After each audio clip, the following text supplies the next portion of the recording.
स्वागत है आप सभी लोगों का कंप्यूटर अवेयरनेस के इस कोर्स में जो कि हम तैयार कर रहे हैं निमसेट के लिए। निमसेट 2024 का एग्ज़ाम होने वाला है और ये सिलेबस पिछले काफ़ी सालों से ऐसा ही चला आ रहा है। हालांकि इस साल कुछ बदलाव किए गए हैं, जिसमें पहला बदलाव ये है कि कंप्यूटर के लिए और इंग्लिश के लिए कंबाइंड एक सेक्शन डेडिकेट किया गया जिसमें 20 मिनट्स आपको मिलते हैं। निमसेट 24 में ये रूल है।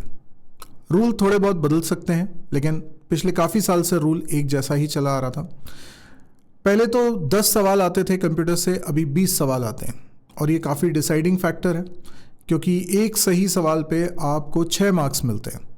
तो ये एक बहुत इम्पॉर्टेंट सेक्शन है और इसको स्किप करने का इसलिए नहीं बनता है क्योंकि पहले तो ये होता था कि आप कोई भी सेक्शन को कभी भी कर सकते थे, लेकिन अभी एक डेडिकेटेड टाइम इस सेक्शन के लिए मिलेगा। आप किसी और सवालों को नहीं कर पाएंगे उतनी देर में जितनी देर आपका ये 20 मिनट चलेगा। तो बेहतर ये है कि हम कंप्यूटर अवेयरनेस के बारे में जान लें, समझ लें, ताकि हम इसके सिलेबस को करने के बाद इनके क्वेश्चंस भी कर सकें। पिछले लेसन में हम लोगों ने बात करी थी कि क्या सिलेबस है, क्या स्ट्रैटेजी हम लोगों को बनानी है। आज हम लोग देखेंगे कंप्यूटर ऑर्गेनाइजेशन। कंप्यूटर ऑर्गेनाइजेशन सबसे ज़्यादा सवाल इसी सेक्शन से आते रहे हैं। पिछले 6 सालों का रिकॉर्ड मैंने चेक किया और उस हिसाब से हम उम्मीद कर रहे हैं कि इसमें 6 से 8 सवाल आ सकते हैं। लेकिन ये सेक्शन सबसे ज़्यादा वास्ट है क्योंकि इसमें कुछ भी पूछा जा सकता है। कंप्यूटर बेसिक्स के नाम पर बहुत कुछ आ सकता है, लेकिन हम कोशिश करेंगे ज़्यादा से ज़्यादा चीज़ों को कवर करने की ताकि हमसे सारे सवाल बन जाए। फिर भी हो सकता है 1-2 सवाल ऐसे भी आ जाएं जो आपने थोड़े नहीं देखे होंगे या नहीं उस तरह की चीज़ें समझी होंगी। कोई बात नहीं, रेस्ट ऑफ द सिलेबस जो कंप्यूटर्स का है वो इतना सटीक है कि उसमें आप सारे सवाल बना सकते हैं। कंप्यूटर ऑर्गेनाइजेशन के भी अगर 8 सवाल आते हैं तो 7 या 8 सवाल आप बना लेंगे इतना सिलेबस पढ़ने के बाद। तो चलिए देखते हैं हम लोग कंप्यूटर ऑर्गेनाइजेशन एंड बेसिक्स।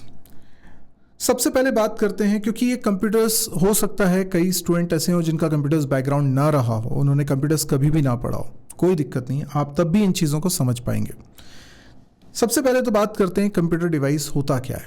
यहाँ पर मैं नोट्स भी आपको दे रहा हूँ और अगर आपको नोट्स डाउनलोड करने हैं तो आप इसी वीडियो के डिस्क्रिप्शन सेक्शन में लिंक देख सकते हैं, जहाँ पर आप फ्री रजिस्ट्रेशन करके इन नोट्स को डाउनलोड कर सकते हैं। तो लिंक डिस्क्रिप्शन में है इस कोर्स का, आप देख सकते हैं।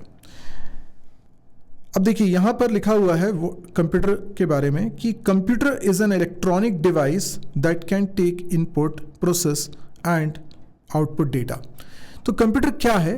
कंप्यूटर बेसिकली एक ऐसी मशीन है, एक ऐसा डिवाइस है जो कि इलेक्ट्रॉनिक है। इलेक्ट्रॉनिक डिवाइस और इलेक्ट्रिकल डिवाइस 2 तरह के डिवाइसेस होते हैं। इलेक्ट्रॉनिक डिवाइस यूजुअली कम वोल्ट पे काम करते हैं, कम पावर सप्लाई पे काम करते हैं, इसलिए उसमें कम करंट की मात्रा होती है। लेकिन इलेक्ट्रिकल डिवाइसेस में ज़्यादा करंट होता है, ज़्यादा पावर सप्लाई होती है। आजकल आप बहुत सारे ऐसे डिवाइसेस देख रहे हैं जो हाइब्रिड नेचर के हैं, जिसमें एक डिजिटल सर्किट भी लगा रहता है जो इलेक्ट्रॉनिक सर्किट है, जो कम पावर पे काम करता है, और उसमें एक बड़ी सी मशीनरी भी रहती है जो इलेक्ट्रिकल डिवाइस होता है। जैसे आप घर में बहुत सारे ऐसे अप्लायंसेस यूज़ करते हैं, चाहे फिर वो माइक्रोवेव हो या आपका टेलीविज़न हो या आपका एसी हो, ऐसे बहुत सारे डिवाइसेस हैं जो हाइब्रिड नेचर के होते हैं, जिसमें इलेक्ट्रॉनिक्स और इलेक्ट्रिकल दोनों एक साथ होते हैं। लेकिन जब हम कंप्यूटर की बात करते हैं तो हमारा ताल्लुक होता है मेनली इलेक्ट्रॉनिक डिवाइस से, यानी उसका वो कंपोनेंट जो इलेक्ट्रॉनिक है। तो इसीलिए कंप्यूटर जब हम बोलते हैं तो हम इलेक्ट्रॉनिक डिवाइस को ही कंप्यूटर बोलते हैं। हिस्टोरिकली अगर हम देखें तो कंप्यूटर की जब डेफिनेशन बनी होगी तो शायद कंप्यूटर को हिंदी में जैसे बोलते हैं गणना करने वाला, संगणक। तो कंप्यूटर का काम है कंप्यूटेशन करना, कैलकुलेशन करना। हिस्टोरिकली बहुत पहले 3500 BC के अराउंड सबसे पहले एबेकस नाम का एक मैकेनिकल डिवाइस देखा गया। उसके बारे में पता चलता है इतिहासकारों को कि इस तरह का कुछ डिवाइस था जिससे कि कैलकुलेशन किए जाते हैं। उसके बाद और भी एडवांसमेंट आए, लेकिन बहुत बाद में जाके लेबनीज ने, पास्कल ने, इन लोगों ने कुछ डिवाइसेस बनाए जो कि कैलकुलेशंस कर पाते थे, सिंपल कैलकुलेशन कर पाते थे, पर वो सब थे मैकेनिकल डिवाइसेस। यानी उसमें क्योंकि तब तक करंट पर हमने काबू नहीं पाया था, बिजली का आविष्कार नहीं हुआ था, इसलिए वो मैकेनिकल डिवाइसेस हुआ करते थे। 1938 में जाके दुनिया का पहला कंप्यूटर कॉनराड ज्यूस ने बनाया, जो कि जर्मनी के रहने वाले थे। हालांकि अमेरिका क्लेम करता है कि उन्होंने सबसे पहला कंप्यूटर बनाया है 1942 में। लेकिन जो भी है, हम ये कह सकते हैं कि 20वीं शताब्दी में, यानी 1938 हो या 1942 हो, लगभग एक ही समय पर कंप्यूटर का आविष्कार हुआ। ऐसा कंप्यूटर जिसमें कैलकुलेशन तो होता है, लेकिन वो कंप्यूटर चलता है करंट की सहायता से। तो वो इलेक्ट्रॉनिक डिवाइस की शुरुआत थी। शुरुआत में अगर हम जनरेशन्स की बात करें तो कंप्यूटर की कई सारी जनरेशन्स हुई। शुरुआत में वैक्यूम ट्यूब्स का इस्तेमाल किया गया, उसके बाद ट्रांजिस्टर्स का इस्तेमाल किया गया, उसके बाद फिर प्रोसेसर्स बनना चालू हुए, जहाँ पे सेमीकंडक्टर्स यूज़ होने लगे, और फिर देखा जाए तो आज के दौर में भी हम उसी चीज़ की एक आधुनिक टेक्नोलॉजी का इस्तेमाल करते हैं। अब कंप्यूटर क्या है, तो हमने यहाँ पर 4 मुख्य रूप से शब्दों को समझा। सबसे पहला, कंप्यूटर इलेक्ट्रॉनिक डिवाइस है। दूसरी बात, ये कुछ इनपुट ले सकता है। इनपुट लेने के कई माध्यम हो सकते हैं। आप कीबोर्ड से डेटा एंटर करते हैं, वो भी एक माध्यम हो सकता है। आप माइक के थ्रू अगर बोल रहे हैं, वो भी इनपुट कंप्यूटर को मिल रहा है। आप टच स्क्रीन पे टच करते हैं तो भी वो इनपुट होता है। आप माउस से क्लिक करते हैं तो भी वो इनपुट होता है। तो आप कंप्यूटर मशीनरी में कई तरीके से इनपुट दे सकते हैं। जो कंप्यूटर है उस डेटा को कैप्चर कर सकता है और उस डेटा के आधार पे कुछ प्रोसेसिंग वर्क कर सकता है, और उस प्रोसेसिंग का कुछ रिजल्ट आ सकता है जिसको वो आउटपुट के तौर पे दे सकता है। इसके लिए कई सारे आउटपुट डिवाइसेस की ज़रूरत पड़ सकती है, जैसे कि मॉनिटर है, प्रिंटर है, तो आउटपुट आ सकता है, या स्पीकर के थ्रू वॉइस के रूप में भी आउटपुट आ सकता है। Computer can also store data with the help of various memory devices. Computer के पास कई सारा ऐसा हार्डवेयर होता है जिसको हम बोलते हैं मेमोरी डिवाइसेस, जिनके माध्यम से आप डेटा को स्टोर करके रख सकते हैं। ये डेटा कुछ भी हो सकता है, आपका रिज्यूम भी हो सकता है कि आपने टेस्ट पेपर्स सेव करके रखे हैं, अपनी फ़ोटोग्राफ सेव करके रखी हुई है, कोई मूवी रखी हुई है, या कोई गेम रखा हुआ है, कोई सॉन्ग की फाइल रखी हुई है। तो कई तरह का डेटा आप अपने कंप्यूटर में स्टोर करके रख सकते हैं। स्टोर करने के लिए मेमोरी डिवाइसेस की ज़रूरत पड़ती है। फिर हम बात करते हैं input and output can also be provided with the help of various input output devices, जैसे कि कीबोर्ड है, मॉनिटर है, माउस, इस तरह के। कंप्यूटर में जब बात होती है तो हम बोलते हैं कंप्यूटर एक सिस्टम है। सिस्टम है यानी बहुत सारे डिवाइसेस का कलेक्शन, बहुत सारा हार्डवेयर मिलकर एक कंप्यूटर सिस्टम बनाता है। It's a team work. तो उसके अंदर कई सारे पार्ट्स हैं और हर एक पार्ट अपने आप में इंडिविजुअली कुछ दूसरों से अलग है और कुछ अलग तरह का काम करता है। इन सभी को हम बोलते हैं हार्डवेयर रिसोर्सेज। ये जो हार्डवेयर रिसोर्सेज हैं, इनमें प्राइमरी हार्डवेयर रिसोर्स बोला जाता है प्रोसेसर को, जिसको हम सीपीयू भी बोलते हैं। जी हाँ, सीपीयू बोले या फिर प्रोसेसर बोले, वो एक ही बात है। Central processing unit. देखा जाए तो कंप्यूटर का मेन काम है इंस्ट्रक्शंस को प्रोसेस करना, और इंस्ट्रक्शंस को प्रोसेस करता है ये सीपीयू। इसीलिए सेंट्रल प्रोसेसिंग यूनिट इसका नाम रखा गया है। सेंट्रल प्रोसेसिंग यूनिट के 3 मुख्य पार्ट्स होते हैं: memory unit, control unit and arithmetic logical unit. मैं आपको बता देना चाहता हूं कि जो मेमोरी यूनिट है, ये होते हैं सेट ऑफ रजिस्टर्स। रजिस्टर्स क्या होते हैं? रजिस्टर्स छोटे छोटे मेमोरी डिवाइसेस होते हैं, इतने छोटे कि उसमें 8 बिट या 16 बिट या 32 बिट या 64 बिट का ही डेटा बन पाता है। अभी बिट क्या है उसके बारे में भी बात करेंगे। लेकिन बहुत छोटे छोटे मेमोरी डिवाइसेस हैं। ये अपने आप में एक सर्किट ही होता है, डिजिटल सर्किट ही होता है, जिससे कि ये बनाए जाते हैं, और इसमें करंट का प्रभाव होता है जिससे कि हम इसमें डेटा को मैनेज करते हैं।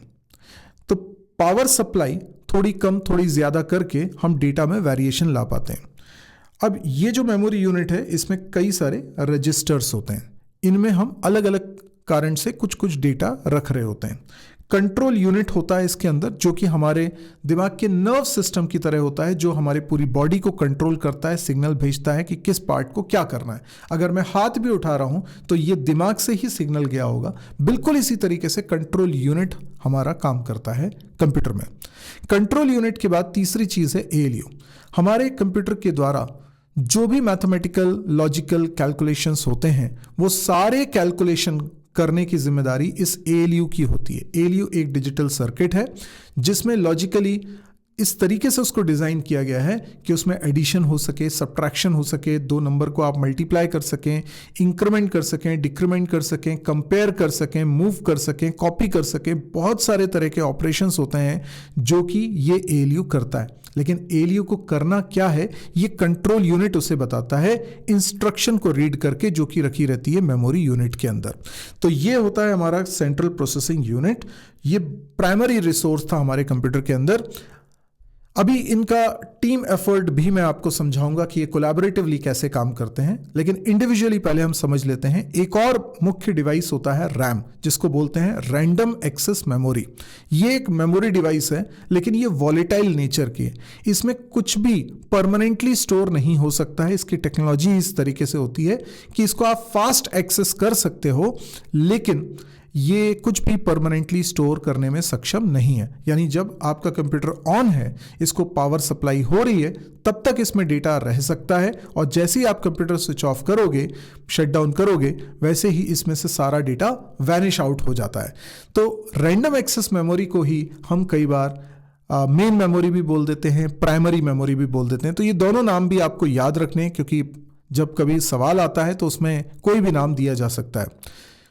वॉलेटाइल नेचर का इसका मतलब है कि वॉलेटाइल मतलब जो, जैसे हम देखते हैं कपूर, ठीक है, कैम्फर, जिसमें वो अपने आप उड़ जाता है, राइट, ठीक है। कई चीज़ें ऐसी होती हैं जो वॉलेटाइल नेचर की होती हैं। पेट्रोल, ठीक है, तो वो उड़ जाता है। आप एक बर्तन में थोड़ा सा पेट्रोल लेकर रखिए, थोड़ी देर बाद देखेंगे बर्तन खाली हो चुका, क्योंकि वो उड़ जाता है। तो वॉलेटाइल नेचर का है। तो वॉलेटाइल का मतलब ही ये होता है कि वो चला गया। तो जो डेटा है वो परमानेंटली वहां स्टोर नहीं हो सकता, that's why it is called volatile. कुछ मेमोरी डिवाइसेस नॉन वॉलेटाइल होते हैं जिसमें डेटा परमानेंटली आप रख सकते हो। ये जो रैम है ये बहुत इंपॉर्टेंट है। क्यों इंपॉर्टेंट है? जितने प्रोग्राम्स आपके कंप्यूटर में एक समय में चल रहे होते हैं, वो सब कहां पर होते हैं? वो रैम के अंदर होते हैं। बिना रैम के अंदर वो प्रोग्राम्स आए, वो प्रोग्राम रन नहीं हो सकते, क्योंकि प्रोग्राम के अंदर होती हैं इंस्ट्रक्शंस, जिनको एग्जीक्यूट, जिनको रन करने के लिए जिम्मेदारी है सीपीयू की, प्रोसेसर की, जिसमें सारे कैलकुलेशन होने, सारे इंस्ट्रक्शंस एग्जीक्यूट होनी है।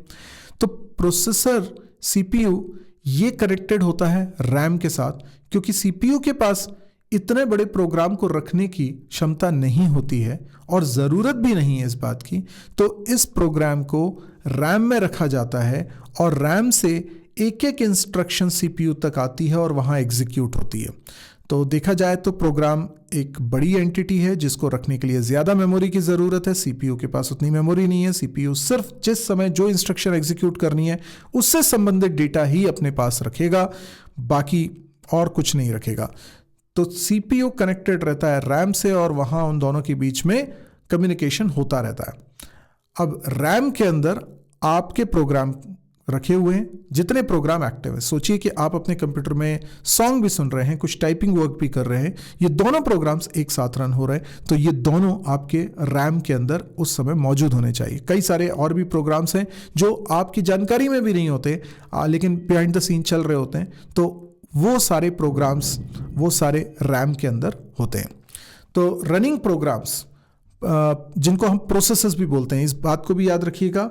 जब प्रोग्राम एक्टिव स्टेट में होता है, जब वो रन हो रहा होता है, जैसे मान लीजिए कि आपके कंप्यूटर में कोई गेम रखा हुआ है, लेकिन अभी आप उसको चला नहीं रहे हो, तो वो रखा हुआ है सॉफ्टवेयर, लेकिन अभी वो रन नहीं हो रहा है। बट जैसे ही उस पर आप डबल क्लिक करते हो, वो रन करता है, वो स्टार्ट हो जाता है। जब वो स्टार्ट हो जाता है, तब हम कहते हैं कि प्रोग्राम रन कर रहा है, एग्जीक्यूट कर रहा है, और उस दौरान उस प्रोग्राम को प्रोसेस बोला जाता है। यानी हर प्रोग्राम जब रन हो रहा है तो उसे प्रोसेस बोल रहे हैं। Active state of a program is called process. ठीक है, तो running programs resides in RAM during their execution. Secondary storage क्या है? सेकेंडरी स्टोरेज का मतलब है ऐसा मेमोरी डिवाइस जहां पे डेटा परमानेंटली रखा जा सकता है। अब इसीलिए ध्यान रखिए, दो तरह के मेमोरी डिवाइसेस हैं, primary storage and secondary storage. Primary storage आपका रैम है, सेकेंडरी स्टोरेज में बहुत सारे ऑप्शंस हो सकते हैं जहां डेटा आप परमानेंटली रखते हो।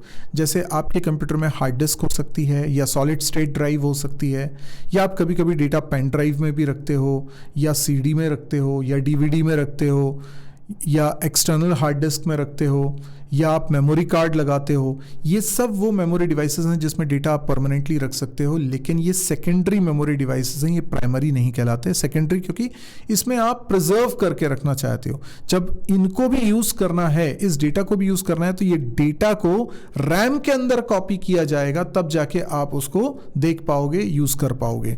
लेकिन इसको प्रिजर्व करके रखे रहने के लिए हमें सेकेंडरी स्टोरेज की ज़रूरत पड़ती है। ये नॉन वॉलेटाइल है, मतलब कि इसमें से डेटा तब तक वैनिश आउट नहीं होगा जब तक आप इसे ना हटाएं। फिर मेमोरी साइजेस के बारे में थोड़ी सी जानकारी ले लेते हैं, क्योंकि जब हम मेमोरी की बात कर रहे हैं तो मेमोरी की यूनिट्स हमें पता होनी चाहिए, और इस पर भी सवाल आ चुका है। इसीलिए मेमोरी यूनिट्स के बारे में जानकारी ज़रूर रखें। इनफैक्ट 2023 में भी इसका सवाल आया था। तो आपको ये पता होना चाहिए कि जो भी डेटा हमारे कंप्यूटर में स्टोर होता है वो 0 और 1 के फॉर्म में होता है। अब ये कैसे होता है, ये एक टेक्निकल बात है, ये हार्डवेयर टू हार्डवेयर डिफर करती है बात। आपको इन शॉर्ट में बताता हूँ कि कोई भी हार्डवेयर डिवाइस है, उसकी टेक्नोलॉजी अलग हो सकती है। जैसे हम सीडी की बात करें तो वो ऑप्टिकल डिस्क है। ऑप्टिकल डिस्क में क्या होता है, लाइट की इंफॉर्मेशन, लाइट के रूप में इंफॉर्मेशन को प्रिजर्व किया जाता है। या मैग्नेटिक टेप्स होते हैं, फ्लॉपी डिस्क होती है इसमें, या हार्ड डिस्क भी होती है, तो उसमें मैग्नेटिक इंफॉर्मेशन को रखा जाता है। अलग अलग तरह के डिवाइसेस में टेक्नोलॉजी अलग अलग होती है डेटा को रखने के लिए। तो ये कैसे होता है? तो कोई भी हार्डवेयर दो स्टेट्स में सिचुएशन को रिप्रेजेंट कर सकता है। दो परिस्थिति में वहां पर वो हार्डवेयर रह सकता है। एक परिस्थिति को हम 1 बोल देते हैं, एक को हम 0 बोल देते हैं। अब ये बात समझने में थोड़ी सी कई लोगों को दिक्कत दे रही होगी, तो मैं आपको इस चीज़ को समझाने की कोशिश करता हूँ। बहुत ज़्यादा ना समझ में आए तो इतना परेशान मत होइएगा। जैसे मान लीजिए हार्ड डिस्क है। हार्ड डिस्क में क्या है, एक डिस्क होती हैं, ठीक है, और वो फाइन पॉलिश्ड होती हैं, तो उसमें मैग्नेटिक इन्फॉर्मेशन स्टोर की जा सकती है। मैग्नेटिक इन्फॉर्मेशन सिंपल करंट के प्रभाव से बन जाएगी। अब वो जो मैग्नेटिक इन्फॉर्मेशन है वो कैसे प्रिजर्व होती है, उसमें पोलराइजेशन होता है। आपने देखा है मैग्नेट, उसमें एक नॉर्थ पोल बनता है, एक साउथ पोल बनता है, राइट।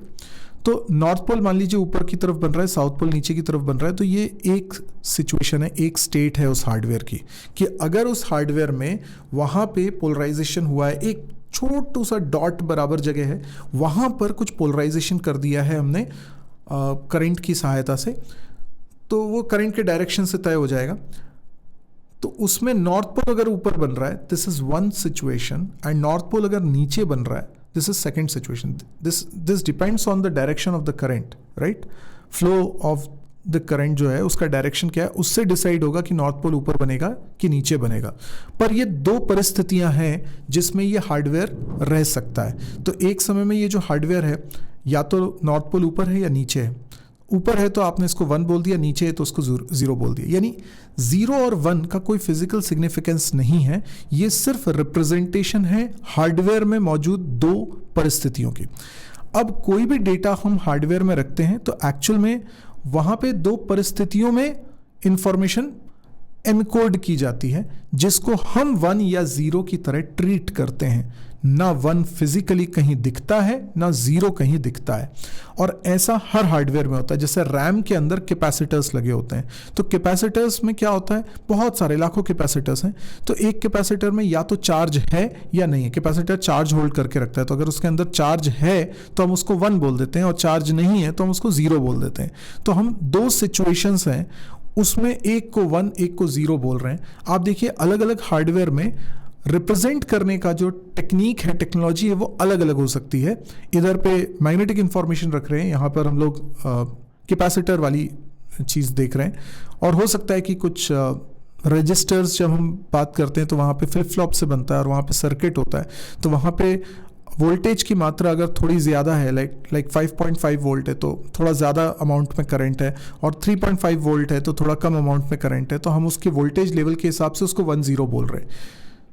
तो ये अलग अलग तरह के डिवाइसेस में, अलग अलग तरह के हार्डवेयर में टेक्नोलॉजी का डिफरेंस है। लेकिन एक प्रोग्रामर की नज़र से सोचें तो हमें इस बात से कोई फ़र्क नहीं पड़ता कि इसमें टेक्नोलॉजी क्या यूज़ हो रही है। हमें इस बात से फ़र्क पड़ रहा है कि वो दो स्टेट्स हैं, एक को 1 एक को 0 बोल रहे हैं, तो हमारे लिए एक यूनिफॉर्मिटी हो जाती है कि कोई भी हार्डवेयर होगा सब में 1-0 ही स्टोर होगा। तो पूरा कंप्यूटर जब हम बोलते हैं बाइनरी सिस्टम पे काम करता है, 0-1 पे काम करता है, तो उसका ये मायने होते हैं। अब दुनिया भर की इंफॉर्मेशन, चाहे वो किसी की फोटोग्राफ हो, सॉन्ग हो, वीडियो हो, टेक्स्ट हो, सबको हम 0-1 में कन्वर्ट किसी तरीके से करते हैं। कोई ना कोई एनकोडिंग टेक्निक डेवलप करी गई है जिससे कि हम इंफॉर्मेशन को 0-1 में एनकोड कर दें, और उस टेक्निक से 0-1 में जब डेटा को रख लिया गया, उसको फिर कंप्यूटर के अंदर आप रख सकते हो, प्रोसेस कर सकते हो, ट्रांसमिट कर सकते हो। तो अब ये जो 0-1 है, इसके बारे में सीखना बहुत ज़रूरी है, इसलिए सिलेबस में आपका बाइनरी सिस्टम है। अब बिट क्या होती है? तो बिट बाइनरी डिजिट को बोलते हैं। मतलब बाइनरी नंबर वो नंबर है जिसमें 0-1 के अलावा और कुछ नहीं होता है। तो ये एक बाइनरी नंबर है, इसमें ये एक बिट है, ये दूसरी बिट है, यानी इस पूरे नंबर में एक एक डिजिट, इसको बिट बोलते हैं। ठीक, तो बिट क्या हो सकती है? 1 बिट क्या हो सकती है? या तो 0 हो सकती है या 1 हो सकती है। फिर एक यूनिट होती है निबल। जैसे यूनिट क्या होती हैं आपको मालूम ही है, जैसे हम लेंथ की यूनिट बोलते हैं, सेंटीमीटर है, मीटर है, किलोमीटर है ना, वैसे ही इसकी यूनिट्स हैं। 1 निबल का मतलब होता है 4 बिट्स, तो 0 1 1 0। अब ये क्या है? This is 1 nibble. 1 बाइट का मतलब होता है 8 बिट्स। तो 1 बाइट कितनी बड़ी जगह है, या 1 बाइट कितना बड़ा डेटा है, तो इसमें 801 बन सकते हैं। ठीक है, 801 का एक सीक्वेंस 8 बिट्स कहलाता है। इसी तरीके से 1024 बाइट्स, ठीक है, ये 1 बाइट इक्वल्स टू 8 बिट्स है, तो 1 किलो बाइट होता है 1024 बाइट्स। तो KB मतलब किलो बाइट्स। फिर 1 मेगाबाइट होता है 1024 किलोबाइट्स। 1 गीगाबाइट, ये सब यूनिट से आप फैमिलियर हो गए। तो ये 1024 मेगाबाइट। अब ये 1024 कैसे आता है? एक्चुअल में 2 पावर 10 जब हम करते हैं तो ये आता है 1024, 2 की पावर 10। तो हम बोल सकते हैं कि 1 kilo bytes equals to 2 power 10 bytes. ठीक, 2 पावर 10 बाइट्स। और 1 megabyte equals to 2 power 10 kilobytes. तो 2 पावर 10 इंटू 2 पावर 10 बाइट्स भी बोल सकते हैं, यानी 2 पावर 20 बाइट्स। या 1 गीगाबाइट को हम क्या बोल सकते हैं? 2 पावर 30 बाइट्स। इसी तरीके से 1 टेराबाइट, इसको हम बोल सकते हैं 2 पावर 40 बाइट्स, यानी 1024 गीगाबाइट्स भी बोल सकते हो आप। फिर 1 पीटाबाइट, तो ये हो जाएगा 2 power 50 bytes. Then we have exabyte, EXA, exabyte. तो 1 एक्साबाइट, इस पर सवाल आया हुआ है इसलिए इस यूनिट को ध्यान में रखिए। आप ये मत सोचिए कि आगे की यूनिट नहीं करेंगे तो चलेगा, इस पर सवाल आ चुका है। तो 2 पावर 60 बाइट्स। 1 जेटाबाइट, तो ये 2 पावर 70 बाइट्स है। अभी देखिए हम लोग हमारे कंप्यूटर में गीगाबाइट, टेराबाइट तक की बातें करने लगे। जब पहले कंप्यूटर्स आते थे तो गीगाबाइट बहुत बड़ी बात होती थी। मतलब मुझे याद है कि कंप्यूटर्स में मेमोरी कितनी है, तो बोलते थे कि 256 MB है। तो 256 MB आपकी हार्ड डिस्क की मेमोरी साइज़ होता था। हमें लगता था कि यार ये बहुत है। ठीक है, 128 मेगाबाइट्स था या 64 मेगाबाइट्स था। इस तरह के साइज़ के मेमोरी डिवाइसेस आते थे, लेकिन आज की डेट में टेराबाइट भी कम है। तो आप ये सारी यूनिट्स नियर फ्यूचर में बहुत कॉमनली यूज़ कर रहे होंगे। फिर 1 yottabyte, this is 2 power 80 bytes. ठीक है, इनको थोड़ा याद रखिएगा। ये सब नोट्स आप डाउनलोड कर लीजिएगा, लिंक मैंने डिस्क्रिप्शन में दिया हुआ है, तो वहाँ से रजिस्टर करके इस कोर्स में आप डाउनलोड कर सकते हैं। देन इनपुट आउटपुट डिवाइसेस की हम बात करें तो input output devices are used to interact with the process और मशीन। तो बेसिकली कुछ नहीं है, आपकी मशीन में जो प्रोग्राम रन हो रहा है उसको काम करने के लिए डेटा की ज़रूरत होती है, तो कई सारे इनपुट आउटपुट डिवाइसेस होते हैं जिससे वो हमसे डेटा लेता है या फिर रिजल्ट को डिस्प्ले करता है। तो input output devices are used to provide data और सिग्नल्स एंड रिसीव इंफॉर्मेशन। तो इनपुट आउटपुट डिवाइसेस में आप इनपुट डिवाइसेस की अगर हम बात करें तो हम बात कर सकते हैं कीबोर्ड की, स्कैनर की, माइक की, माउस की, टच स्क्रीन की, टच पैड की, ये सब इनपुट डिवाइसेस हो सकते हैं। फिर हम आउटपुट डिवाइस की अगर बात करें तो मॉनिटर हो सकता है जिसको विजुअल डिस्प्ले यूनिट भी कहते हैं, या फिर आप स्पीकर भी बोल सकते हो, या आप बोल सकते हो प्रिंटर। ये सब आउटपुट डिवाइसेस हैं। सॉफ्टवेयर क्या होता है, ये सब टेक्निकल टर्म्स है, देखो इसी में से कुछ भी सवाल बन के आ सकता है। तो सॉफ्टवेयर क्या होता है? A computer is a collection of various hardware devices which together becomes a powerful machine capable of doing many tasks. तो कंप्यूटर क्या है? एक ऐसा सिस्टम है जिसमें बहुत सारा हार्डवेयर है, उसका कलेक्शन है, और उनसे मिलकर वो एक टीम वर्क की तरह काम करता है और ये एक पावरफुल मशीन बन जाती है जो कई तरह के टास्क कर सकती है। इन टास्क को परफॉर्म करने के लिए देखिए, आप अपने कंप्यूटर में आप कंप्यूटर खरीद के लेके आ गए, ठीक है। अब आप इस कंप्यूटर पे सॉन्ग सुनना चाहते हो, तो सॉन्ग सुनने के लिए क्या ज़रूरी है? आपके कंप्यूटर में डेफिनेटली सॉन्ग वाली फाइल होनी चाहिए, और दूसरा क्या होना चाहिए? आप कहते हो कि एक सॉफ्टवेयर होना चाहिए। विंडो मीडिया प्लेयर है या विनएम्प है या पता नहीं, बहुत सारे VLC प्लेयर है, बहुत सारे ऐसे सॉफ्टवेयर्स आते हैं जिनकी मदद से एक्चुअल में आप सॉन्ग सुन पाओगे। अगर आपको फ़ोटो एडिट करना है तो उसके लिए भी कोई सॉफ्टवेयर होगा। आपको अगर अपना ईमेल चेक करना है तो आपको ब्राउज़र चाहिए पहले, तो ब्राउज़र की मदद से आप पहले इंटरनेट से कनेक्ट होके वहाँ से डेटा फैच करके लेकर आओगे अपने सिस्टम पे। तो ये जो चीज़ें हैं ना, ये सॉफ्टवेयर्स हैं। ब्राउज़र एक सॉफ्टवेयर है जिसकी मदद से आप इंटरनेट को एक्सेस कर रहे हो, वेबसाइट्स को एक्सेस कर रहे हो, या फ़ोटो एडिटर एक सॉफ्टवेयर है, या म्यूज़िक प्लेयर एक सॉफ्टवेयर है। आपके कंप्यूटर में सॉफ्टवेयर नहीं हो अगर, तो मशीन केपेबल है बट आप उसको यूज़ कर नहीं पा रहे हो। Got it? तो without software you can not use your machine. अब सोच के देखो कि आपके कंप्यूटर में बहुत सारे सॉफ्टवेयर हैं, कई तरह के काम कर सकते हो, पर मैं आपसे बोलूं कि क्या आपके कंप्यूटर के अंदर ऐसा सॉफ्टवेयर है जो आपका बॉडी मास इंडेक्स कैलकुलेट कर देगा? ठीक है, it's a medical term, health stats में बहुत कॉमन सी टर्म है बॉडी मास इंडेक्स। इसका अपना एक फॉर्मूला रहेगा। अब आप कहोगे कि नहीं, ऐसा तो कोई तरीका हमारे सिस्टम में है नहीं, या तो फॉर्मूला हो तो मैं कैलकुलेटर पे कर दूं। नहीं, कैलकुलेटर पे करने की बात नहीं कर रहा हूँ। क्या एक ऐसा सॉफ्टवेयर है जो आपसे पूछे आपकी एज क्या है, आपका जेंडर क्या है, आपका बॉडी वेट क्या है, आपकी हाइट क्या है, और वो बता दे बॉडी मास इंडेक्स आपका कितना है? तो आप ओबेसिटी के शिकार तो नहीं हो, आप ज़्यादा स्किनी तो नहीं हो, लीन तो नहीं हो, अंडरवेट तो नहीं हो, तो वो बात वो बता देगा। लेकिन वो सॉफ्टवेयर होना तो चाहिए ना। अब ऐसा कोई सॉफ्टवेयर अगर नहीं है तो आपका मशीन तो केपेबल है कैलकुलेशन में, लेकिन एक्चुअल में वो कैलकुलेट करके आपको बता नहीं पा रहा है, बिकॉज मशीन की कैपेबिलिटीज को यूटिलाइज कौन कर सकता है? सॉफ्टवेयर कर सकता है, और हम एज अ यूजर उस सॉफ्टवेयर को बस ट्रिगर कर सकते हैं, स्टार्ट कर सकते हैं, बाकी काम तो उसी को करना है। अब ये सॉफ्टवेयर कौन बनाता है? ये प्रोग्रामर्स बनाते हैं। तो हमें अगर कोई टास्क कंप्यूटर से कराना है तो उसके लिए हमें कंप्यूटर को इंस्ट्रक्शंस देनी पड़ती हैं कि ये करो कंप्यूटर, फिर ये कैलकुलेशन करो, फिर अगला ये कैलकुलेशन करो। जो आप कैलकुलेटर पे करने वाले थे वही सारी स्टेप्स हमें पहले कंप्यूटर को बता देनी है, सिखा देनी है, उसके बाद कंप्यूटर उसको हमको कर पाएगा। वो जो हम स्टेप्स कंप्यूटर को बता रहे हैं, दे आर कॉल्ड इंस्ट्रक्शंस, निर्देश, कि कंप्यूटर पहली स्टेप ये करना, दूसरी स्टेप ये करना, तीसरी स्टेप ये करना। These are called instructions. और ऐसे कई सारी इंस्ट्रक्शंस मिलकर एक टास्क को कंप्लीट कराएंगे। ये सेट ऑफ इंस्ट्रक्शन ही प्रोग्राम कहलाता है।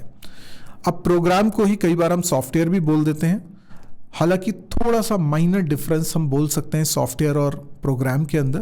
प्रोग्राम यूजुअली एक छोटी एंटिटी है। जैसे आप एक मकान और बंगले में फ़र्क समझते हैं, वैसे ही आप प्रोग्राम और सॉफ्टवेयर के अंदर भी फ़र्क समझ सकते हैं। सॉफ्टवेयर एक बंगले की तरह, software is more of a complete thing, ठीक है। उसमें फाइल्स भी होंगी, कई तरह की डेटा भी स्टोर हो रहा होगा, उसमें कुछ तरह के प्रोग्राम्स भी होंगे, कई सारे प्रोग्राम्स हो सकते हैं एक ही सॉफ्टवेयर के अंदर। तो software is a bigger entity than a program, but purpose दोनों का सेम है। दोनों में सेट ऑफ इंस्ट्रक्शंस होती हैं और ये इंस्ट्रक्शंस हम सॉफ्टवेयर में स्टोर करके रख देते हैं। सॉफ्टवेयर भी एक फाइल के रूप में या मल्टीपल फाइल्स के रूप में आपके कंप्यूटर के अंदर सेव रहता है सेकेंडरी स्टोरेज में, और जब भी आपको सॉफ्टवेयर को रन करना होता है आप उस पर क्लिक करते हैं या कमांड से उसको इनिशिएट करते हैं तो वो रैम में लोड होता है और फिर उसकी एक एक इंस्ट्रक्शन प्रोसेसर एग्जीक्यूट करता है। सॉफ्टवेयर एंड प्रोग्राम दोनों लगभग फंडामेंटली एक ही चीज़ है, लेकिन जो डिफरेंस है वो मैंने आपको अभी बताया। अब जैसा कि हमें बात समझ में आई गई है कि बाइनरी लैंग्वेज में कंप्यूटर सिस्टम काम करता है, पर कंप्यूटर के अंदर कुछ भी 0-1 जैसी फिजिकल चीज़ होती नहीं है। ये सिर्फ 2 स्टेट्स हैं हार्डवेयर में जिनको हम एनकोड करके कह रहे हैं 0 and 1। तो 0-1 का कोई फिजिकल सिग्निफिकेंस नहीं है, ये सिर्फ लॉजिकल चीज़ है और इससे हम एक तरह की एनकोडिंग कर रहे हैं जिससे कि हम दुनिया की कोई भी इंफॉर्मेशन को रिप्रेजेंट कर सकें कंप्यूटर मशीन के अंदर। तो all the data stored in a computer और processed by a program is nothing but a series of zeros and ones. Any kind of information can be encoded in zeros and 1. तो computer binary language में काम करता है क्योंकि वो 0-1 ही समझता है। अब इंस्ट्रक्शन क्या है? Program is a set of instruction. हमने कहा प्रोग्राम के अंदर बहुत सारी इंस्ट्रक्शंस होती हैं। Instruction is a command for the computer to execute. Instruction क्या है? इट इज अ कमांड, निर्देश है कंप्यूटर के लिए कि कंप्यूटर को करना क्या है। Instruction is a sequence of zeros and 1। देखो अलग अलग जनरेशन में, कंप्यूटर की अलग अलग जनरेशन में इंस्ट्रक्शन की लेंथ भी अलग अलग रही है। यानी पहले इंस्ट्रक्शन 16 बिट की हुआ करती थी, यानी 1601 का एक सेट बनाया, वो एक इंस्ट्रक्शन है। वो सारे 01 को अगर आप डिकोड करोगे तो पता चलेगा कि इसमें क्या कहा जा रहा है, ऐड करने को बोल रहे हैं कि सब्ट्रैक्ट करने को बोल रहे हैं, या क्या ऑपरेशन करने को कहा जा रहा है, वो उस इंस्ट्रक्शन को रीड करके पता चलेगा। ये जो इंस्ट्रक्शन है पहले 16 बिट की हुआ करती थी, फिर अगली जनरेशन में ये 32 बिट की हो गई। आज की डेट में जब ये वीडियो मैं रिकॉर्ड कर रहा हूँ 64 बिट की इंस्ट्रक्शन होती है नॉर्मली। तो 6401 का एक सीक्वेंस 64 बिट की इंस्ट्रक्शन होती है। तो ये डिपेंड करता है जनरेशन टू जनरेशन। अच्छा, computer understand only binary language. Reason आपको क्लियर है। Instructions, data, all operations performs only on binary data. सब कुछ बाइनरी पे परफॉर्म होता है, इसीलिए बाइनरी नंबर सिस्टम और उस पर जो कैलकुलेशन वाले काम है वो हमें इस सिलेबस में सीखना है। Therefore it is important to understand binary system. Yes, तो बाइनरी सिस्टम को अगर आप नहीं समझेंगे तो आपको ये वर्क कैसे करता है समझ में नहीं आएगा। Even a small information when encoded in 0 and 1, it will be a long sequence of zeros and 1. अब देखो 0-1 दो ही सिंबल है, तो अब दो सिंबल से आप कोई भी इंफॉर्मेशन को अगर बाइनरी में कन्वर्ट करोगे तो वो बहुत लेंथी दिखेगी। जैसे कोई नंबर है, सपोज करिए कोई नंबर है 25, इसको अगर बाइनरी में हम लोग रिप्रेजेंट करते हैं तो ये हो जाता है 11001। अब आप देखिए ये तो 2 डिजिट में हो गया, पर यहाँ पे नंबर ऑफ डिजिट्स 5 हो गई। अब इतनी छोटी सी इंफॉर्मेशन की लेंथ इतनी ज़्यादा हो रही है, तो आप सोच के देखिए कि अगर किसी व्यक्ति का नाम है और उस नाम को बाइनरी में लिखना है तो वो बहुत सारे 0-1 हो जाएंगे। इसी तरीके से अगर एक पैराग्राफ जितनी बड़ी इंफॉर्मेशन को हमें रखना है तो वो बहुत बड़ा सीक्वेंस ऑफ zeros and 1 हो जाएगा। तो हमारे लिए 0-1 में चीज़ों को देखना, प्रोसेस करना, समझना आसान नहीं होता है। हमारे लिए बाइनरी सिस्टम डिफिकल्ट है अंडरस्टैंड करने के लिए। इसीलिए इंसानों को जो चीज़ समझ में आती है, डेसिमल नंबर सिस्टम समझ में आता है, सिंपल कैरेक्टर्स समझ में आते हैं, तो जो इंसान की समझ है उससे बाइनरी में कन्वर्ट करना और बाइनरी में जो है उसको वापस इंसान की समझ के लायक कन्वर्ट करना, ये कन्वर्जन आपके सिलेबस का पार्ट है। तो ये हमें करना पड़ता है। तो it becomes very difficult for a human to understand the code Therefore, we many times convert binary into octal, decimal और hexadecimal number system. ये हम अपनी समझने के लिए करते हैं, कंप्यूटर के अंदर तो वो बाइनरी में ही रहने वाला है.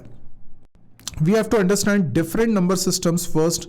अब यही मैं आपको कह रहा हूँ कि जो अलग अलग तरह के नंबर सिस्टम्स हैं, बाइनरी, ऑक्टल, डेसिमल वगैरह, ये सब हमको पढ़ने पड़ते हैं इसी बात के लिए.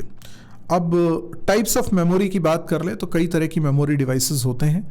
जैसे प्राइमरी मेमोरी की हमने बात करी, जिसको हम रैम बोल रहे हैं. हार्ड डिस्क की बात कर सकते हो आप, जिसमें डेटा परमानेंटली स्टोर होता है और मैग्नेटिक फॉर्म में इंफॉर्मेशन को स्टोर किया जाता है.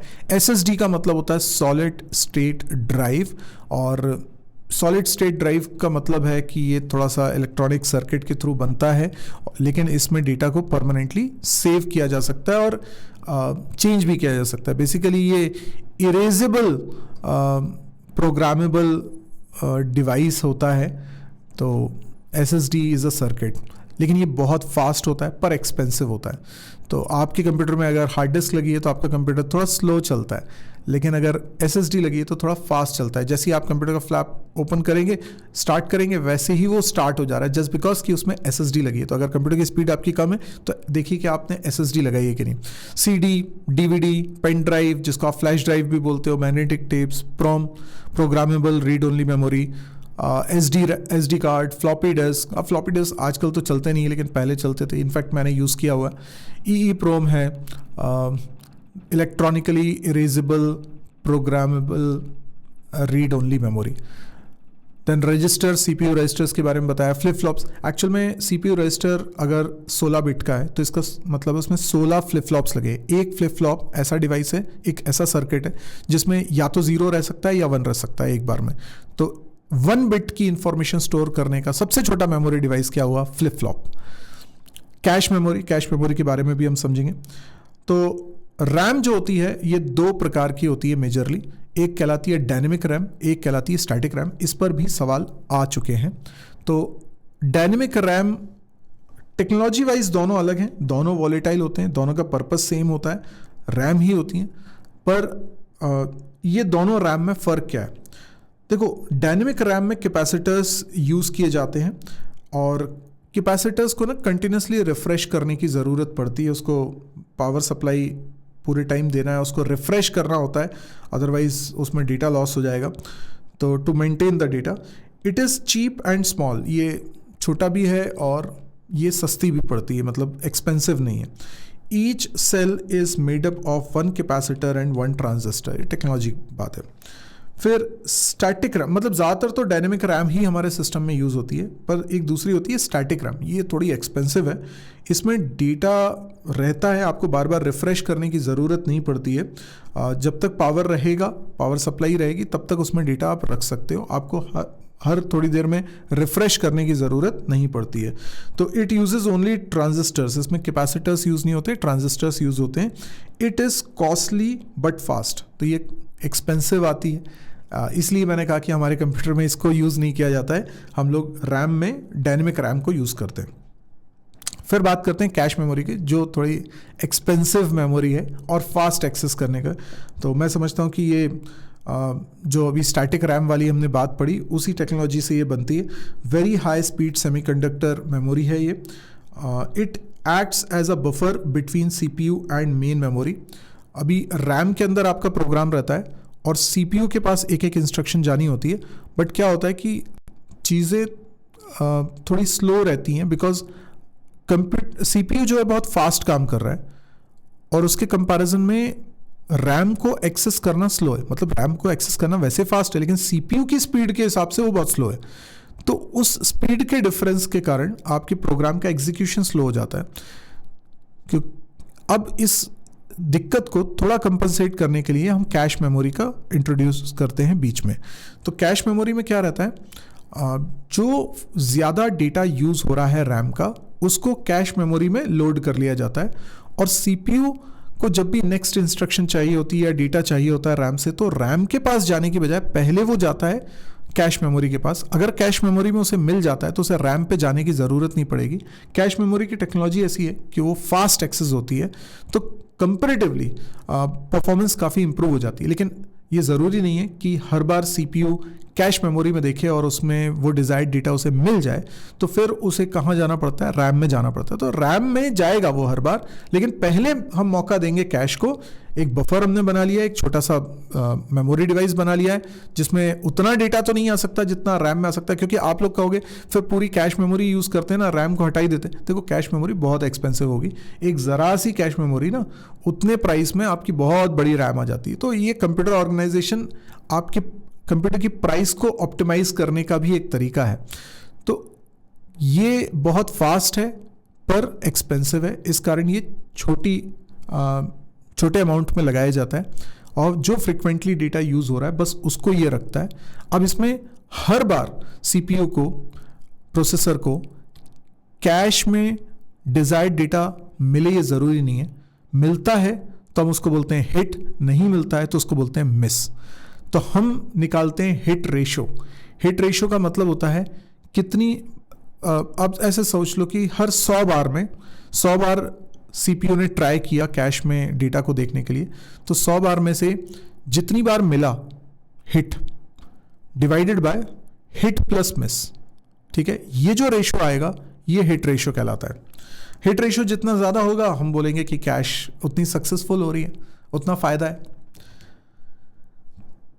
So it acts as a buffer between CPU and main memory. It holds most frequently used part of data and program. Hit ratio is a measurement of how many content. अभी ये मैंने सारी चीज़ आपको बता दी है। Hit ratio क्या है? Hit upon hit plus miss. अब देखो यहाँ पे डायग्राम से भी चीज़ों को समझते हैं।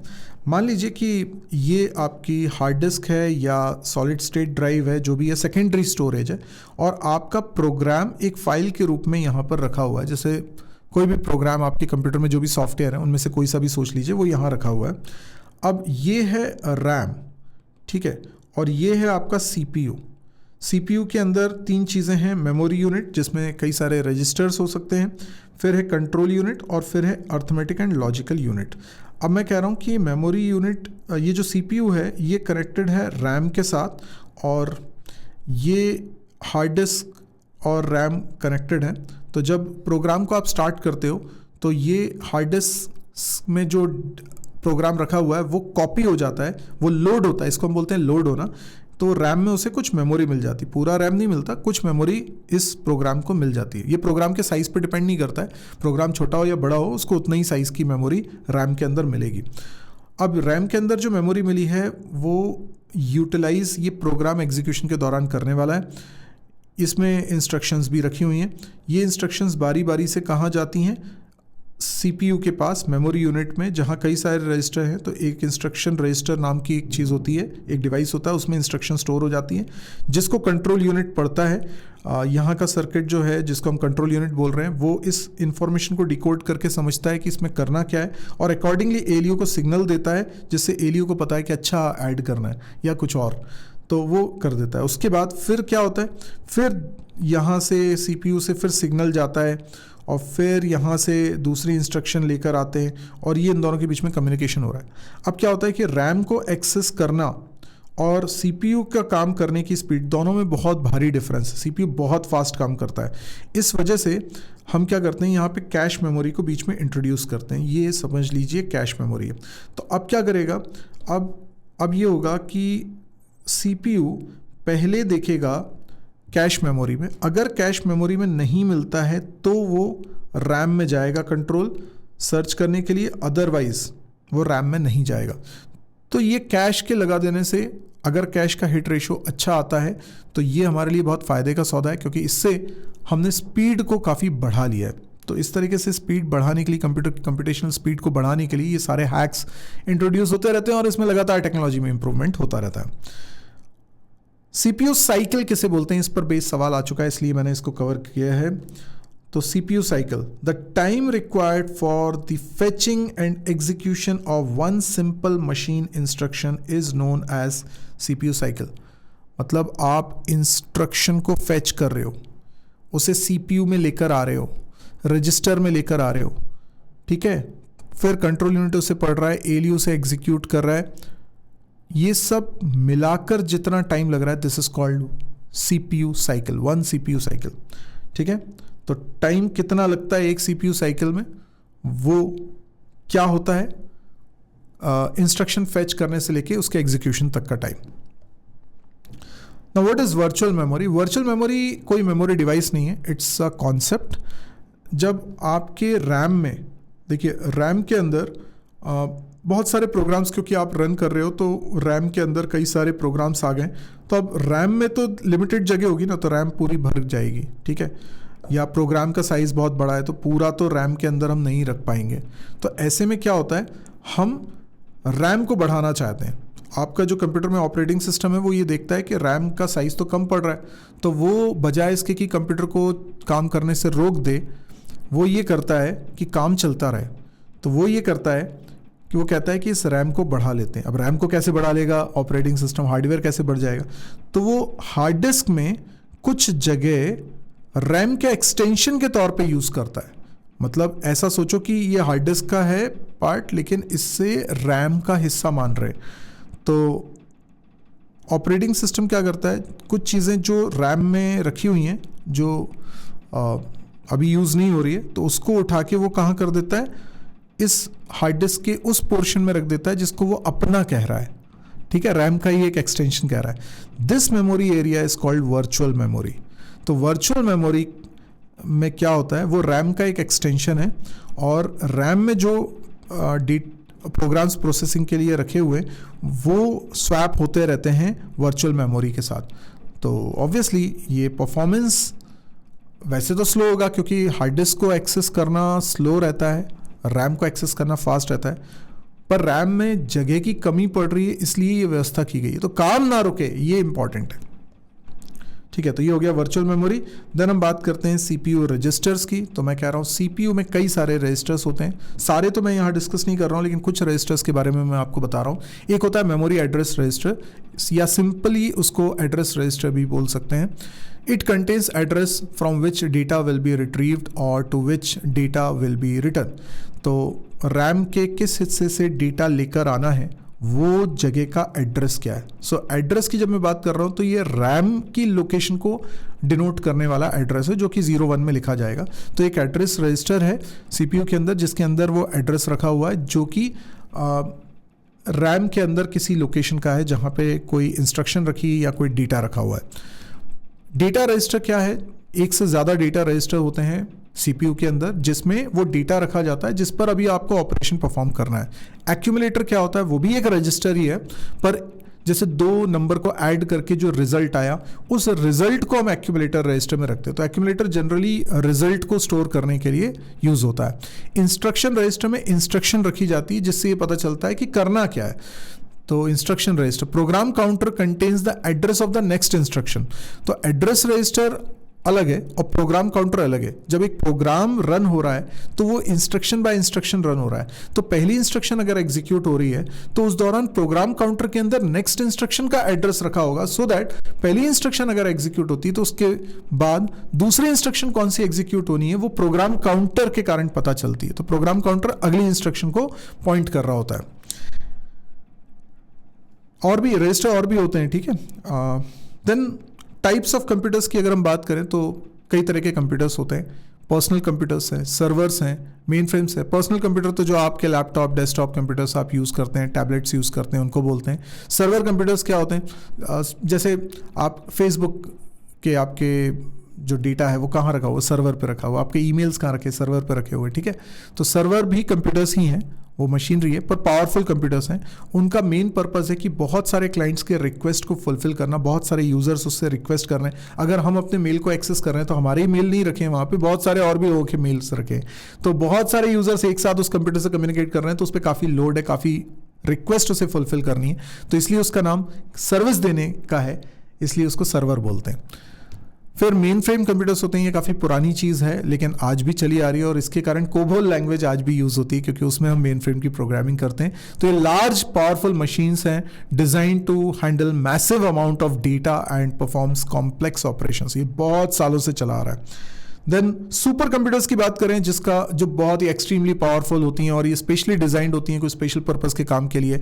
कुछ साइंटिफिक कैलकुलेशन होता है, कुछ इतने बड़े बड़े कैलकुलेशन होते हैं रिसर्च पर्पस से, चाहे वो मेडिकल साइंस में हो, डीएनए से रिलेटेड हो, या स्पेस के बारे में हो, है ना। तो जो साइंटिस्ट हैं उनको ही इतने बड़े बड़े डेटा की ज़रूरत पड़ती है और कैलकुलेशन की ज़रूरत पड़ती है, तो वहाँ सुपर कंप्यूटर स्पेशली डिज़ाइन किए जाते हैं specific for some task. Embedded system क्या होते हैं? जैसे कि एक छोटी चिप, ये छोटे छोटे सर्किट्स हैं, इसमें छोटा सा प्रोग्राम डाला हुआ है।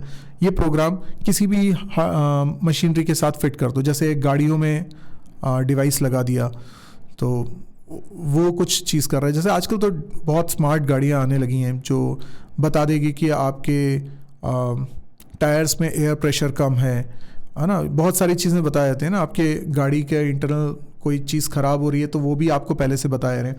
तो ये सब कैसे होता है? तो ये सब के लिए प्रोग्राम्स हैं। तो अंदर एम्बेडेड सिस्टम मतलब दे आर स्मॉल कंप्यूटर्स जिनको बनाया गया है किसी मशीन बॉडी के साथ फिट होने के लिए और उसके साथ काम करने के लिए। आपके माइक्रोवेव है उसमें भी लगा हुआ है, रेफ्रिजरेटर में भी लगा हुआ है, टेलीविज़न में भी लगा हुआ है, आपके कई सारे होम अप्लायंसेस है, वॉशिंग मशीन है, डिश वॉशर है, इन सब में ये लगे रहते हैं। They are called embedded devices. फिर वेयरेबल कंप्यूटर्स होते हैं, जैसे डिजिटल वॉच हम लोग यूज़ करते हैं, ये वेयरेबल हैं। या हेल्थ से रिलेटेड आप कई सारे डिवाइसेस अपनी बॉडी पे लगाते हो, हाथ पे पहनते हो, बाजू में पहनते हो, तो ये डिवाइसेस भी वेयरेबल कंप्यूटर्स कहलाते हैं। तो ऐसे कई तरह के कंप्यूटर्स होते हैं। Then one more important thing is operating system. Now what is operating system? So operating system जो है वो एक एसेंशियल सॉफ्टवेयर है आपके कंप्यूटर में। ये जो सॉफ्टवेयर है ना, ऑपरेटिंग सिस्टम, ये बहुत ज़्यादा इंपॉर्टेंट है, इसके बिना आप कंप्यूटर को यूटिलाइज नहीं कर सकते। तो ऑपरेटिंग सिस्टम जैसे विंडोज़ ऑपरेटिंग सिस्टम है, या मैक ओएस ऑपरेटिंग सिस्टम है, या लिनक्स आप बोलते हो, तो ये ऑपरेटिंग सिस्टम्स हैं। ऑपरेटिंग सिस्टम के मेन काम क्या होते हैं? It controls all hardware and software resources. आपके कंप्यूटर में जितना भी हार्डवेयर है उसको वही कंट्रोल कर रहा है, कैसे यूज़ करना है वो उसको पता है। जितने सॉफ्टवेयर हैं उनको वही कंट्रोल कर रहा है। अगर आप कहीं पर क्लिक करते हैं तो ये इंट्रैक्शन को कौन कैप्चर करता है? Operating system. और फिर ऑपरेटिंग सिस्टम समझ जाता है कि आप क्या चाहते हो, तो वो उस नेसेसरी फाइल को रैम में लोड भी कर रहा होता है। तो वो आपके हार्ड डिस्क से डेटा को लेकर रैम में आ रहा है, तब जाके आपका प्रोग्राम एग्जीक्यूट हो रहा है। बहुत सारे प्रोग्राम्स रैम के अंदर हैं, तो वो प्रोसेसेस को भी मैनेज कर रहा है, वो मेमोरी को मैनेज कर रहा है, वो वर्चुअल मेमोरी के साथ मैनेजमेंट कर रहा है, स्वैपिंग कर रहा है, वहाँ पे फाइल्स को मैनेज कर रहा है, फाइल्स को किस तरीके से रखना है वो उसका काम है। ऑपरेटिंग सिस्टम का काम एक यूज़र इंटरफेस बनाना है जिससे आप इंटरेक्ट करते हो। जो स्क्रीन आपको कंप्यूटर पे दिखाई देती है वो ऑपरेटिंग सिस्टम ने बनाई होती है। तो ऑपरेटिंग सिस्टम बेसिकली एक बड़ा सा सॉफ्टवेयर है और ये बहुत सारे काम करता है। इसके बिना हम कंप्यूटर को यूज़ नहीं कर पाएंगे। नेटवर्किंग के बारे में भी थोड़ा बहुत नॉलेज आपको होना चाहिए। नेटवर्किंग मतलब it is a capability which allows computer to communicate with each other. दो कंप्यूटर हैं, दोनों आपस में कम्युनिकेट कर सकें। इस कंप्यूटर से डेटा हम इधर पहुंचा पा रहे हैं, इधर से डेटा हम इधर का एक्सेस कर पा रहे हैं। तो ये कैसे हो रहा है? Because these two computers are connected. अब ये कनेक्टेड वायर के थ्रू भी हो सकते हैं, वायरलेस तरीके से भी हो सकते हैं, लेकिन ये कम्युनिकेशन का जो प्रोटोकॉल्स हैं, जो तरीका है, वो भी तो बना होना चाहिए। और यस, वो हम यूज़ करते हैं। TCP/IP प्रोटोकॉल सूट हम लोग यूज़ करते हैं आज की जनरेशन में। देन हम बात करते हैं some connecting technologies are wired connection, WiFi connection and Bluetooth. इनसे आप डिवाइसेस के बीच में कनेक्शन करते हैं। This is called networking. अब नेटवर्किंग में भी हम दो बातें करते हैं, इंट्रानेट और इंटरनेट। जब इंटरनेट की बात करते हैं तो हम बोलते हैं ये दो अलग अलग कंप्यूटर डिवाइसेस हैं और somehow they are connected with each other, maybe wire, maybe wireless तरीके से। तो इससे एक इंट्रानेट बन जाता है। हो सकता है दो नहीं, दो से ज़्यादा डिवाइसेस हैं। जैसे मैंने अपने घर में इंट्रानेट बनाया हुआ है। मेरे घर में जितने भी कंप्यूटर डिवाइसेस हैं या और भी डिवाइसेस हैं वो सब आपस में कनेक्टेड है। तो उसके लिए मैंने एक स्विच खरीदा है। स्विच एक डिवाइस है, उस डिवाइस से सारे कंप्यूटर्स के कनेक्शंस करे हुए हैं और इसके कारण मैं एक कंप्यूटर से दूसरे कंप्यूटर के बीच में डेटा भेज सकता हूँ, या हो सकता है प्रिंटर मेरा एक कंप्यूटर के साथ कनेक्टेड है तो मैं उधर प्रिंट निकालना चाहता हूँ, तो मैं यहाँ से सिग्नल भेजूँगा दूसरे कंप्यूटर से और उस पर चला जाएगा। तो ये एक इकोसिस्टम हमने डेवलप कर लिया है। और अगर एप्पल के डिवाइसेस आप यूज़ करते हैं तो बड़े अच्छा इकोसिस्टम उनके डिवाइसेस के बीच में बन जाता है, और हम उसमें जो नेटवर्किंग टेक्नोलॉजी उससे बड़े आराम से शेयर कर पाते हैं डेटा को, राइट। फिर इंटरनेट, तो ये हो गया। इंटरनेट क्या है? इंटरनेट एक से ज़्यादा नेटवर्क्स का कनेक्शन, एक से ज़्यादा नेटवर्क्स आपस में कनेक्ट कर रहे हैं, ठीक है, तो इसको बोलते हैं इंटरनेट। और इसके लिए लगते हैं राउटर्स, ठीक है, राउटर्स इसमें लगते हैं। अब जैसे आप कोई वेबसाइट एक्सेस करते हो, जैसे आप जीमेल एक्सेस कर रहे हो, तो जीमेल मेल कहाँ रखे हुए हैं? तो वो तो कहीं अलग जगह रखे हुए हैं किसी कंप्यूटर में, और आपका कंप्यूटर कहीं अलग है। तो आपके कंप्यूटर से उस कंप्यूटर तक मैसेज कैसे जा रहा है, वहाँ से कैसे आ रहा है? तो आपके कंप्यूटर से निकल के आपके सर्विस प्रोवाइडर के पास जा रहा होगा, फिर वहाँ से कहीं आगे जा रहा होगा, फिर वहाँ से उस कंट्री के सर्विस प्रोवाइडर तक जा रहा होगा, वहाँ से फिर हो सकता है उस कंप्यूटर तक पहुँचे। तो ये एक लॉन्ग चैनल है जिसमें कई सारे नेटवर्क्स आपस में कम्युनिकेट करके एक रास्ता बनाते हैं, एक पैसेज बनाते हैं, जिससे कि डेटा ट्रांसमिट हो सके दुनिया के किसी भी दो कंप्यूटर के बीच में, अगर वो इंटरनेट से जुड़े हुए हैं तो, ठीक है। अब आप कुछ फुल फॉर्म्स आप याद रख लीजिए, ये भी कभी आ सकते हैं। HTML का, www का, वर्ल्ड वाइड वेब का, CPU, HTTP, रोम, प्रोम, EEPROM, इनके आप फुल फॉर्म्स याद रख लीजिएगा। अब कुछ सवाल मैं आपको दे रहा हूँ जो कि प्रीवियस ईयर्स में आ चुके हैं। अब आपको इन सवालों का जवाब देना। आप चाहो तो यहाँ पे वीडियो को पॉज करके इस सवाल का जवाब दो। सवाल क्या है? The memory unit which directly communicates with the CPU is known as. कौन सी मेमोरी डिवाइस डायरेक्टली कम्युनिकेट करता है CPU से? ठीक है, CPU किससे डायरेक्टली, किस मेमोरी डिवाइस से डायरेक्टली कनेक्टेड हो? तो आपका आंसर होगा प्राइमरी मेमोरी, जिसको हम रैम भी बोलते हैं। ये मैंने आपको अभी बताया था। अब यहाँ पर एक और सवाल है। The time required for fetching and execution of one simple machine instruction is known as. What is the correct answer? तो delay time, CPU cycle, real time, seek time. So the correct answer is CPU cycle, ठीक है। ये मैंने आपको कराया अभी। फिर अगला सवाल है, which of the following is used by ALU to store the intermediate result? सोचिए, वीडियो को पॉज भी कर सकते हैं, आप निकालिए। तो देखिए, इसका सही आंसर है एक्यूमुलेटर, क्योंकि एक्यूमुलेटर में इंटरमीडिएट रिजल्ट्स रखे जाते हैं। To fetch data from the secondary memory, which one of the following is used? आपको सेकेंडरी मेमोरी में से कुछ डेटा फैच करना होता है, तो उसके लिए आपको किसको यूज़ करना पड़ता है? प्रोग्राम काउंटर तो नेक्स्ट इंस्ट्रक्शन के लिए होता है, इंस्ट्रक्शन रजिस्टर इंस्ट्रक्शन के को कंटेन करने के लिए होता है। ये बफर रजिस्टर अलग है, ये एड्रेस रजिस्टर हमको यूज़ होता है। तो answer is A। Which of the following is the fastest means of memory access for CPU? सबसे फास्ट कौन सा है इसमें से? तो सबसे फास्ट तो देखो रजिस्टर्स है, उसके बाद फिर कैश है ना। तो रजिस्टर सबसे फास्ट है, ठीक। तो ये कुछ सवाल हैं, बाकी आप लोग देखिएगा पिछले 5-6 साल के पेपर्स में, और जो भी सवाल आए इस सेगमेंट से आप करने की कोशिश करिएगा। तो आई होप आपको समझ में आया होगा। काफ़ी कंटेंट था इसका, तो ये थोड़ा सा बड़ा हो गया वीडियो, लेकिन इसके बाद के जो वीडियोस हैं वो इतने बड़े शायद ना हो, क्योंकि वहाँ पे बहुत कुछ मैथमेटिकल चीज़ें आपको करनी है जिसमें आपका ज़्यादा इंटरेस्ट आएगा। तो आज के लिए इतना ही। लाइक करिए, शेयर करिए, कमेंट करिए, और अभी तक इस चैनल को सब्सक्राइब नहीं किया तो सब्सक्राइब ज़रूर करिएगा, बेल आइकन को ज़रूर प्रेस करिएगा।